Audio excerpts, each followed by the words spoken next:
Hello, and welcome to our Lost Girl Rewatch podcast. I am Scott, and this is the amazing Stacie. Stacie, how are you today? I am doing fantastic. I am so excited. Welcome to all of our listeners. Thank you so much for joining us. Yay! Oh my god, this is so exciting.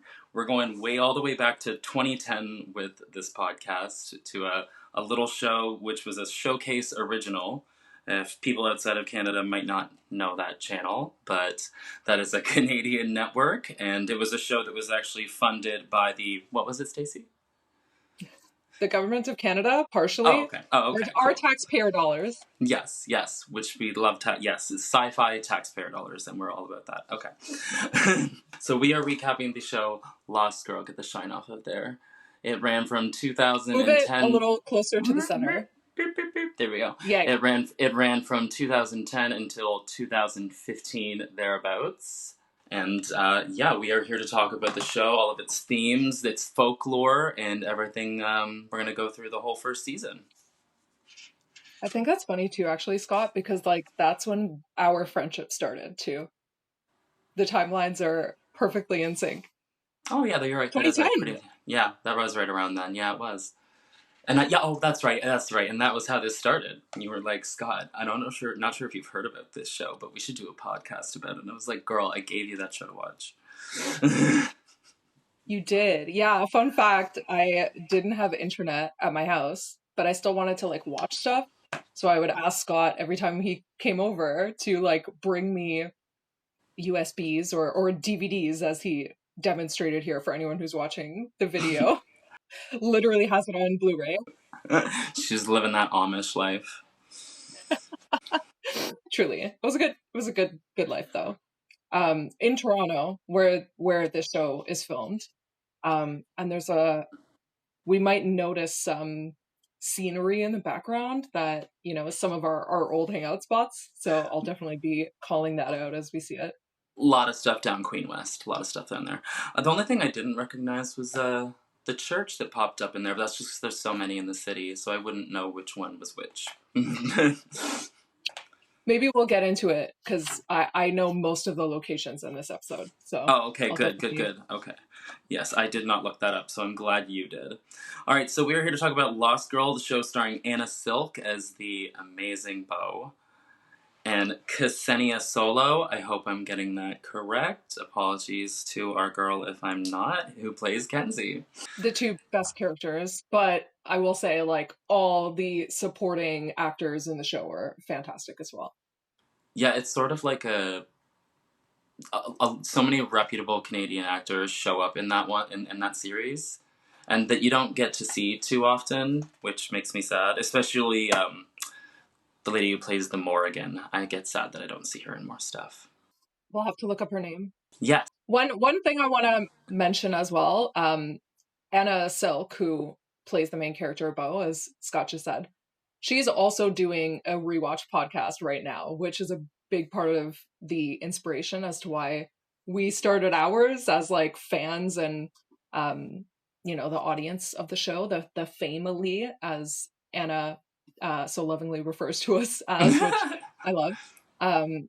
So I think they just wrapped up season 2 on their podcast. Anywhere where you can get podcasts, yeah, you can check them out. They're on YouTube as well. So if you're, listening to ours, if you're watching Lost Girl for the first time, you can use us as your companion, and also check out Anna's podcast. Yeah, absolutely. All right, so we might as well dive right into it. So the show opens.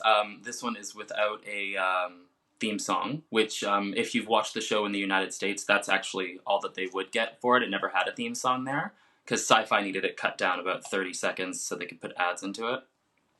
So that's what they get. Yeah, so that's what they get as the treatment every time that show opens. But this time we open and we're in a bar and we hear the song It Could Be Love by Camouflage Nights. I instantly had to Spotify this when I was rewatching it. I was like, ooh, want. And we see there's a man at a bar.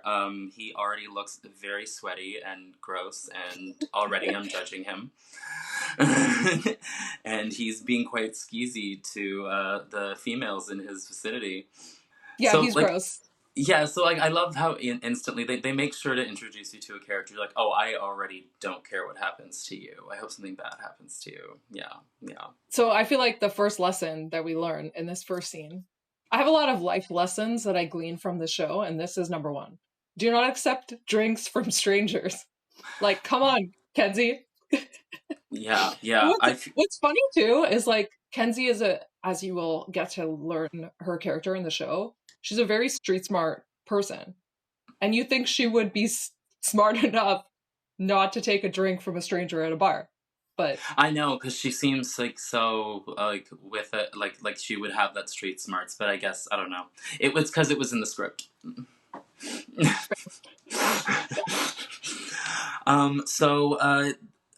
Ominously, as he's talking to Kenzie, once she's drinking that drink that has been passed to her by this gross, sweaty man that we have seen him roofie, he says that he has time to kill.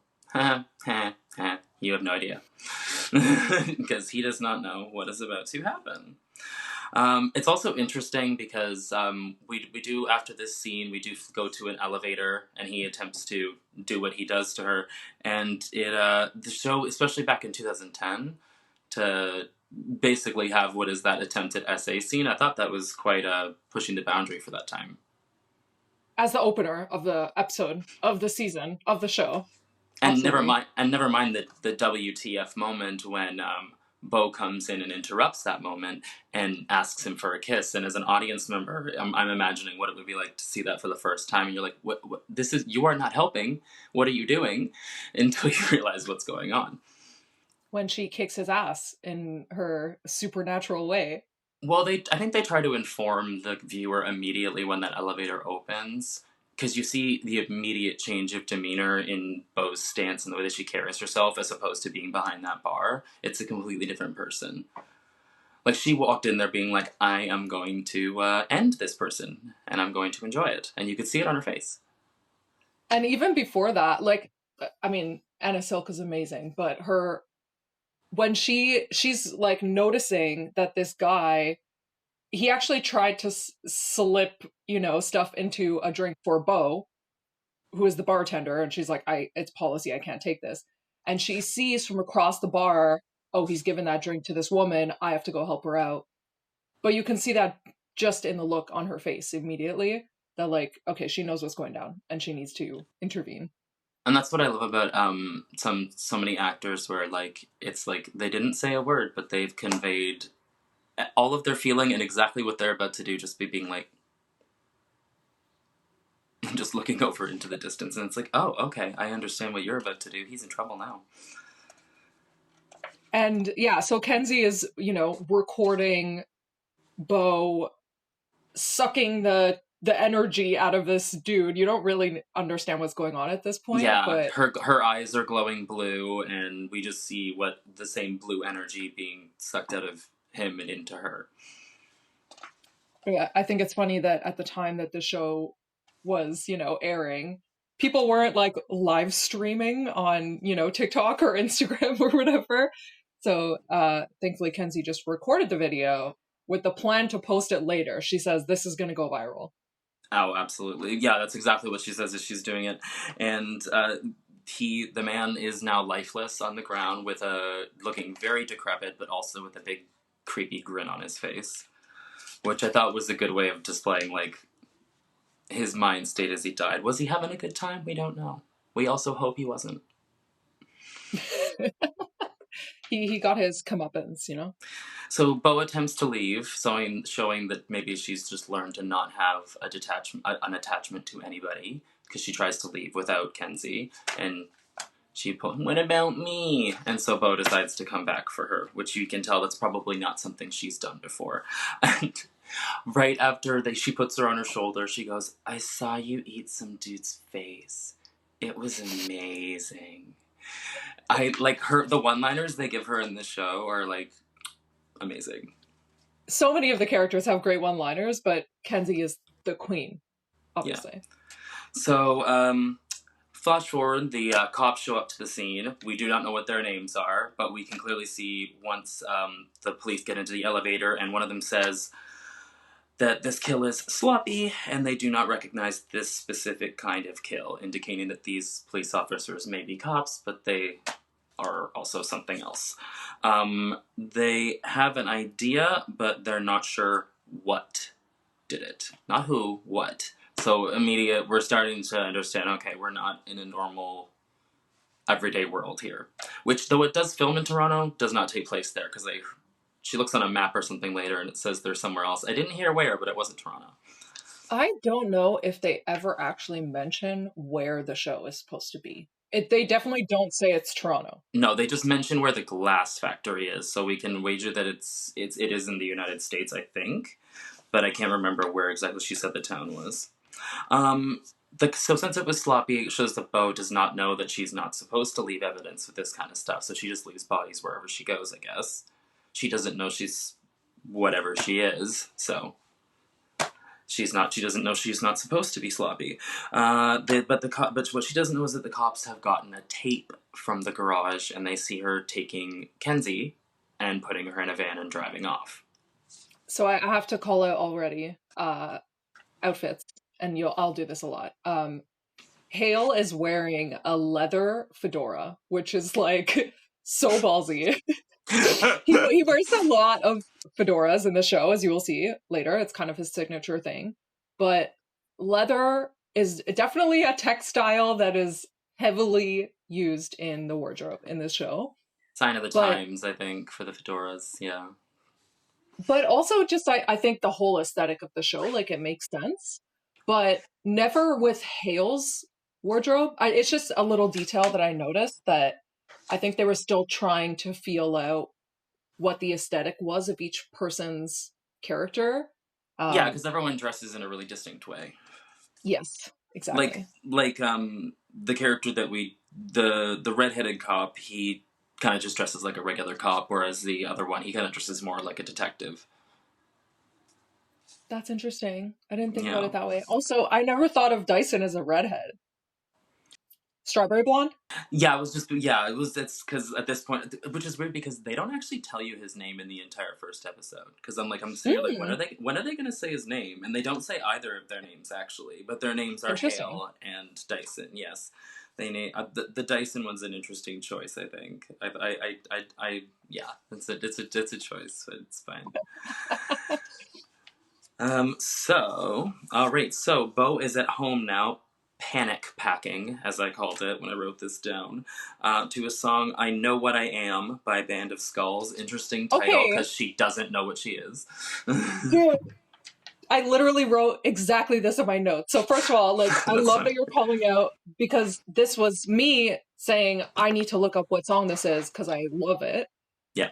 And then when I see the title of the song, I'm like, oh, this is even more intentional than I thought it was. It's not just like a fun rock tune. It's like actually telling us something about the story that she doesn't even know what she is. So it's very ironic. Yeah, I Spotified it and was like, this is a Stacie song for sure. She's gonna like this. Band of Skulls is the band. Check them out. They're really good. So they have some conversations. We find out that Kenzie does not have any ID at all, as Bo went through all of her wallets, plural.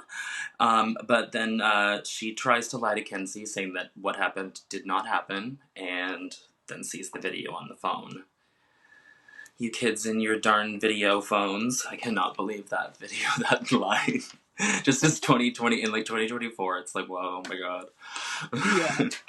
Another interesting thing that happens is that they introduce themselves. They say that what their names are to each other, Kenzie and Bo, and Kenzie seems inclined to help Bo and almost join her almost immediately because, as she says, normal people don't stop to help strangers, which is so sadly true. And so she sees that quality in Bo and was like, okay, well, this will be a key, like, if I want to survive, because her character is clearly about that survival. That she needs to be with Bo. I think this line comes a little bit later in the show, but she says, like, Kenzie says, my mom always told me to find the toughest girl or person on the playground and, make friends with her. So I saw it a little bit as like, there's definitely a genuine, oh, you went out of your way to help me when you really shouldn't have. So Mm, I trust you.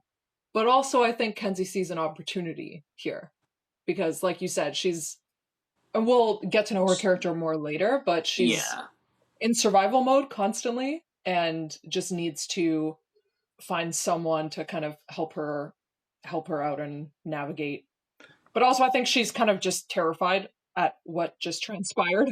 Yeah, she is genuine, but she also is. There is a twinge, like a little like twinge of her being opportunistic for sure, 100%. Because she sees, there's like, okay, so there's something here. I mean, if I can get a viral video out of this, I can at least get like, I'm sure she's thinking she can get something Mm-hmm. else, which I would not be thinking at the same time if I was her.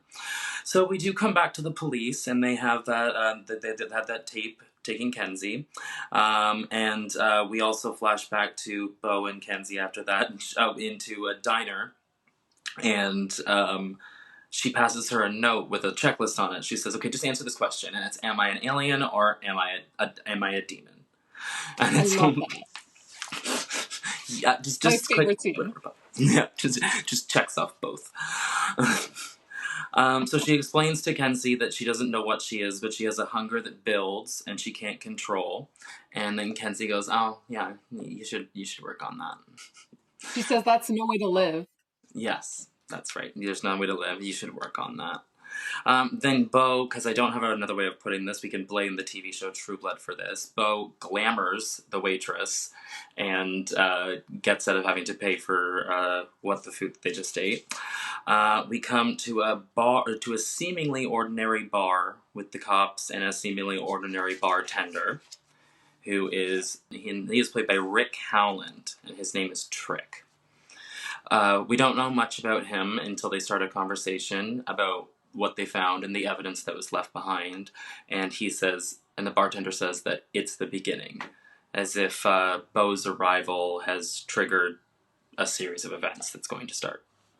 Yeah, Trick knows what's going on. Yeah.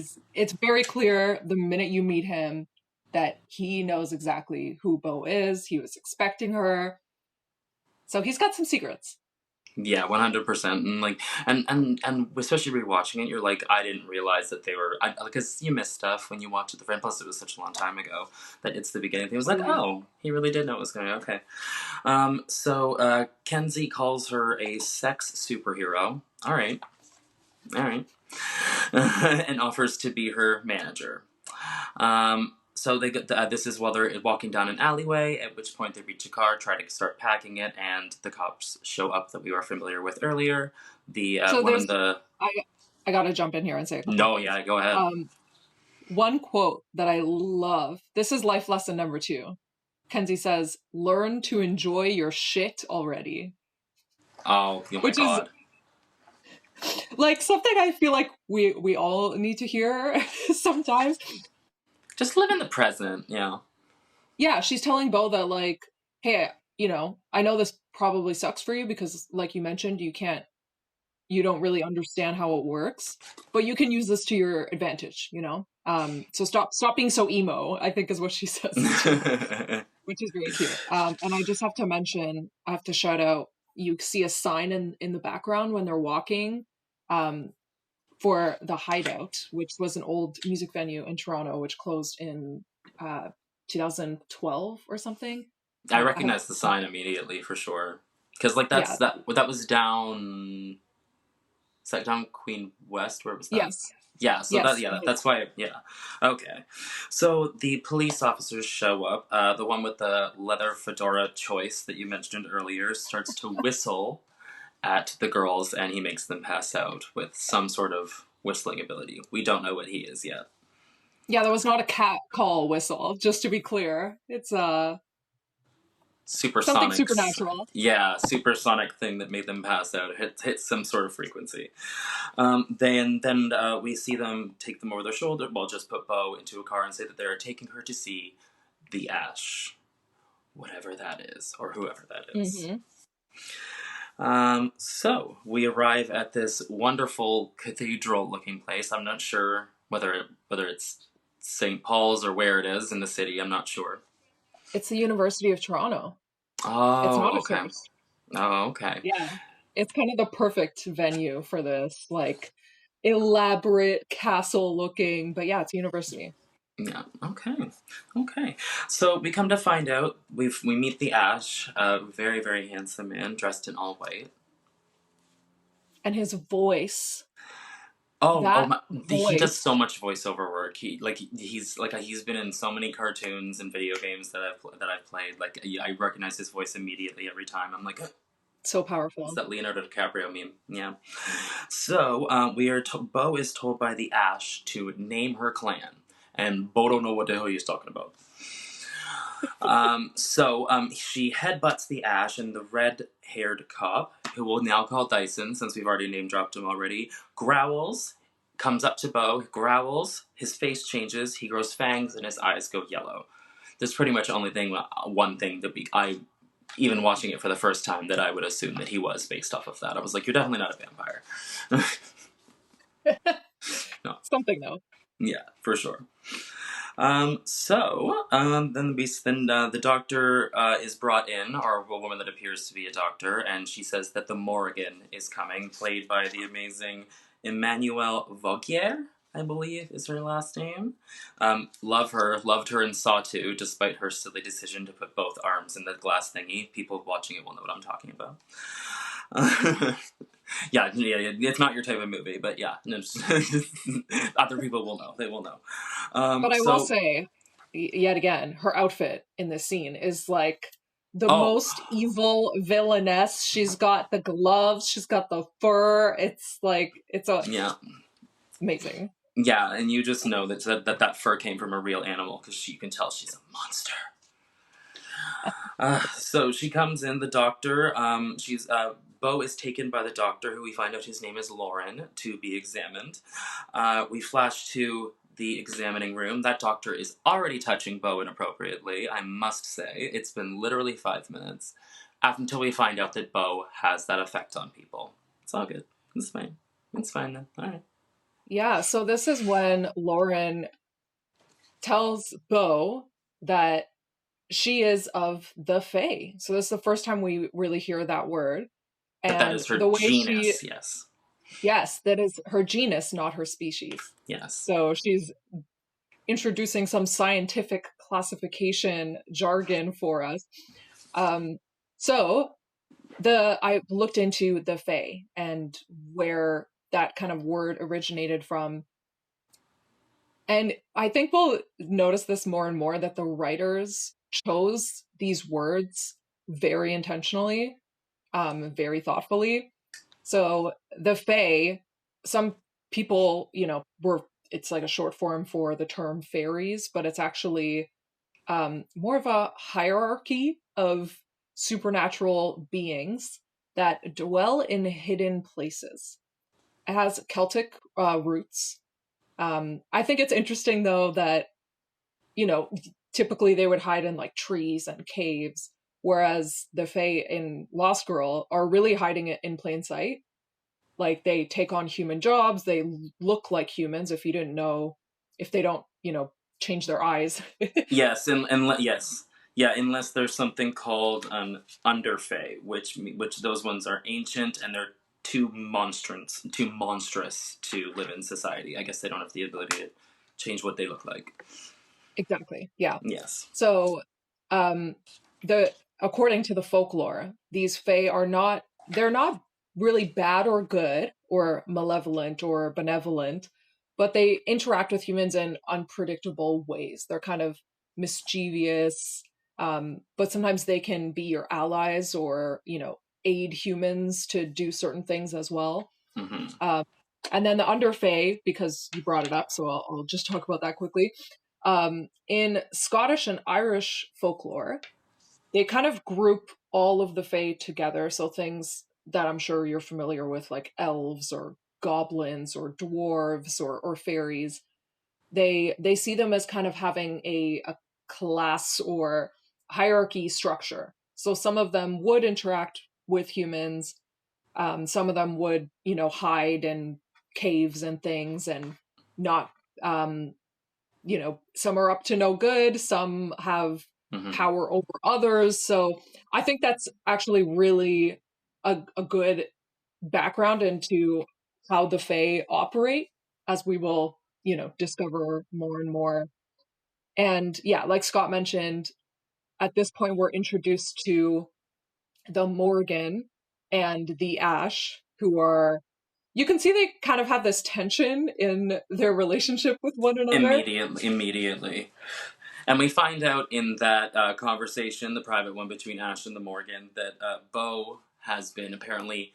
Well, the Morgan brings up the concept. You don't expect me to believe that she's been hidden since birth, which is very interesting because we come to find out that Bo needs to choose a side, and that there is a sort of government that rules the two different sides of this, the light and the dark of the Fae, and that Bo is told that she needs to pick a side. And she is also told by the doctor in the lab, Lauren, that she is a succubus. Stacie? Yeah. Yeah. Well, okay, there was something before I get into the succubus, I want to loop back a little bit. I think it's really interesting that at this point, the Morgan and the Ash are like, who is this Bo person? How does she not know who she is? Like, she's been hidden from us since up to this point. We don't really know how old Bo is. I'm going to assume she's like in her late 20s or her early 30s. Yeah, I was going to say 28, 29, yeah. So it's interesting that, the head of the light and the head of the dark don't know what's going on. But Trick, who we saw earlier in the bar, knows exactly what's going on. And we'll see him come back. We'll see him come back in this episode later, where it's kind of like, who does this guy think he is? Yeah, being very like two-sided, I think. Well, yeah, he's very yes, very much so. So Lauren says that Bo can be taught to control her powers as a succubus. If someone does not know what a succubus is, it is a creature that in the actual folklore that I looked up, it is a creature that lives off of the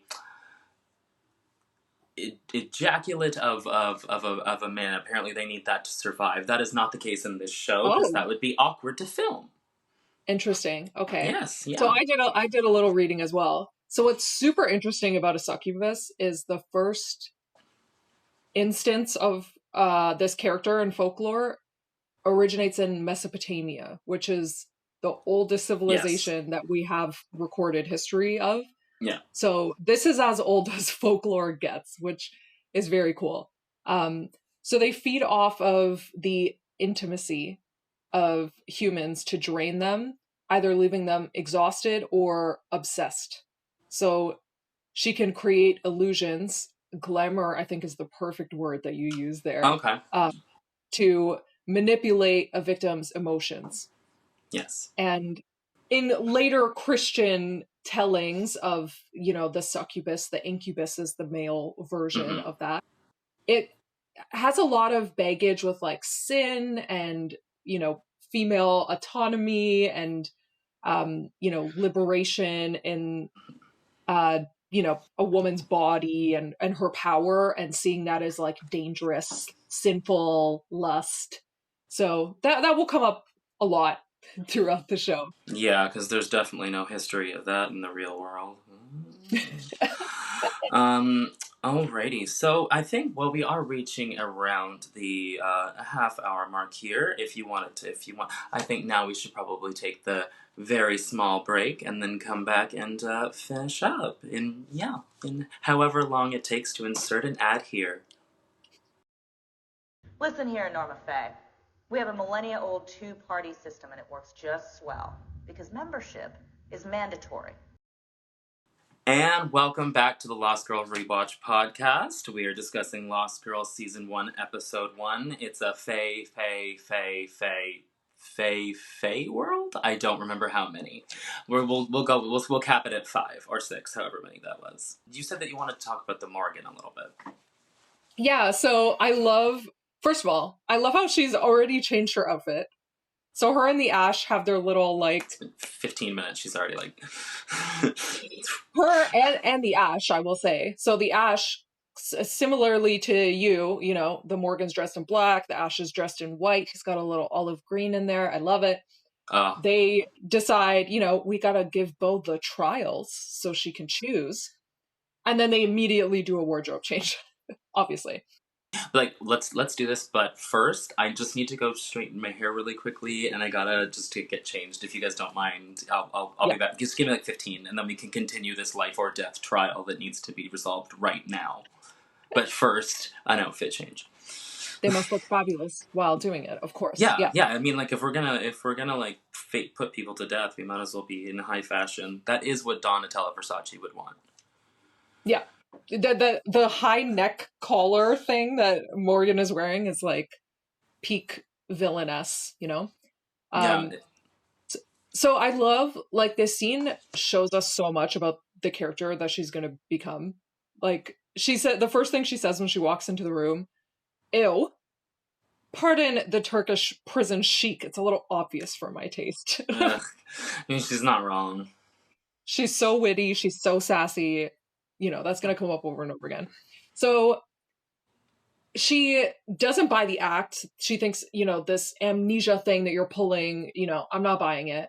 Yeah. But I think as she's, similarly to how Bo just headbutts the ash, it's like she has no idea what she's messing with. Like, Clearly. It becomes very clear that she doesn't understand the gravity of what is she's about to endure. You just headbutted the president.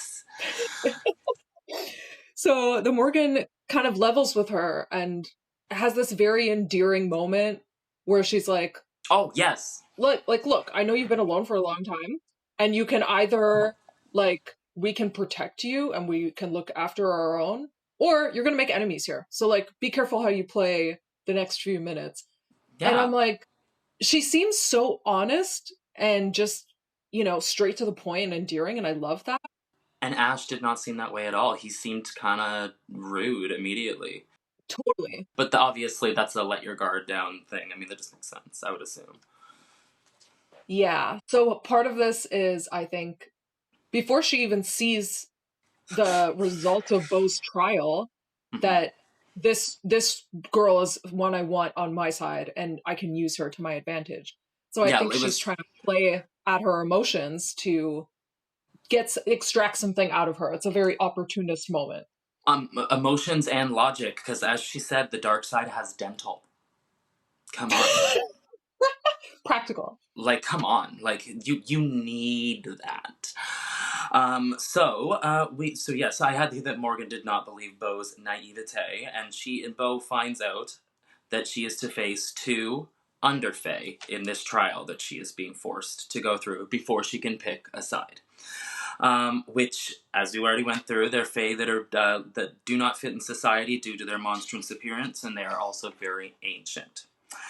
The cop Dyson, tells Bo before she goes in to kiss him for extra strength.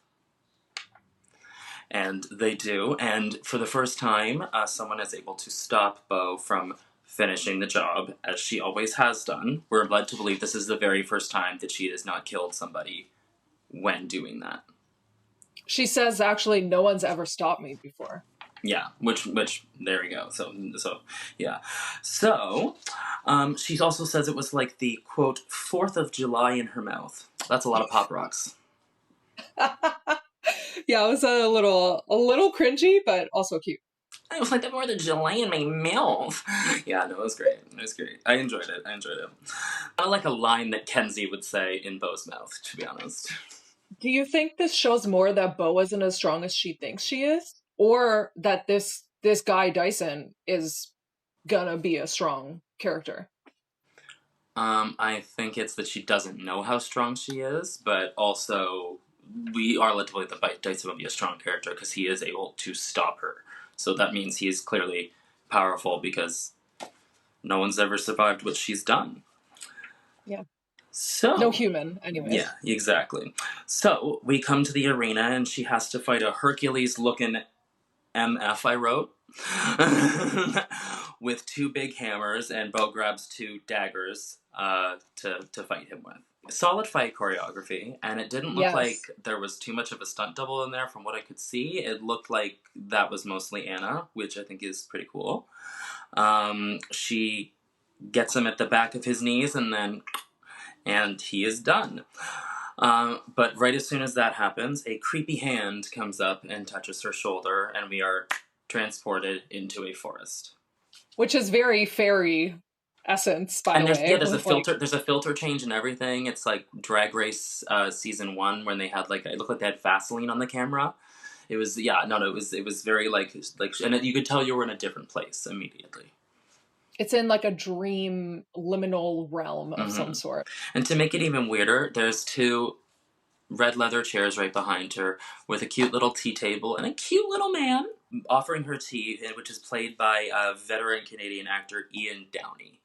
I looked him up. He's been in quite a few things that I've actually already seen. So, and I recognized his voice and his face pretty much immediately. He said he wanted privacy, and we're led to believe this is obviously the second trial that she has to go through. This is very obvious to the audience, I think, and that they don't have a lot of time. And he tells her that he is a pain eater. Is there any mythology to one of those, or is that an original creation? I stopped there. Yeah, I feel like it might have been an original creation for the show, but I'm sure there's something in some sort of lore somewhere that takes away people's pain. I'm sure that exists. So he wants to talk, and he wants to take all her pain away, he says.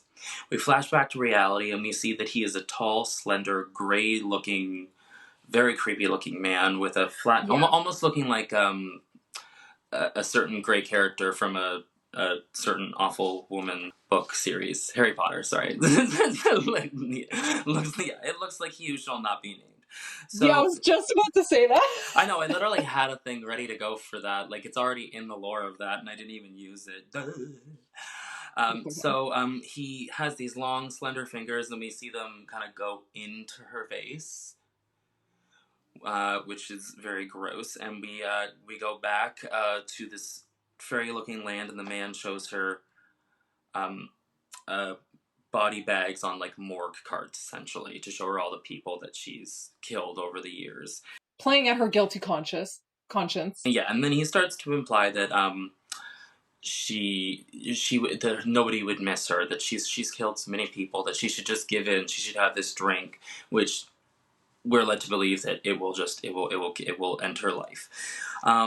But she hears a voice coming from outside, and it is our lovely, resourceful Kenzie, who has broken into the glass factory. That's right, glass factory. Okay, I gotta say, like, there's a scene outside where Kenzie is like holding herself up under a car and then comes out and like rolls underneath, and I'm like, come on, really? Like, it's so ridiculous.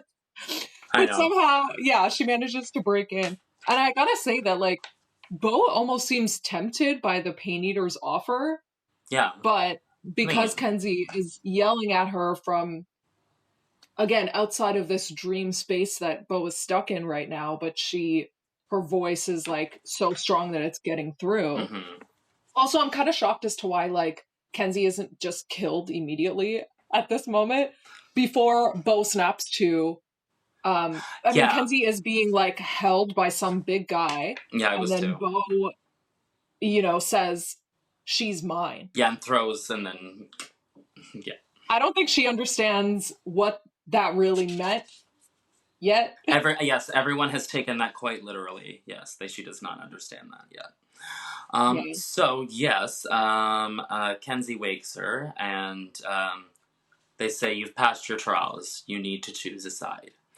And she yells, I'm not going to yell, neither.